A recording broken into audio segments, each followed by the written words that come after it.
Vai ir mašīna vai kaut kā tā. Nu, pēc CSDD mums ir vajadzīgs. Ok, tad tu filmē? Jā. Jā, pirmais jautājums, kāds ir jūsu vecums? 16. Visāds? Jā.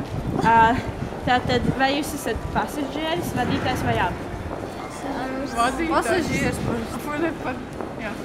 Mašīnā pasažieris. Un vai jūs, nu, vadītājs, tas ir domāts ritenis vai tā kaut kā? Vadītājs.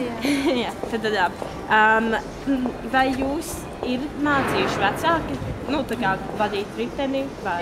Jā. Un tā kā jūs vērtējat no 1 līdz 5 to, ko dod vecāki, tā kā viņi devumu tajam, ka viņi kaut ko iemāca? Vismaz 4, 3. Un tā kā viņi jūs ļoti, nu, diezgan labi iemāca.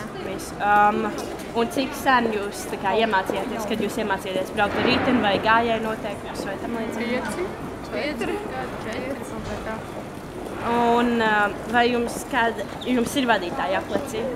Nē. Nu jā, paldies par jautājumu.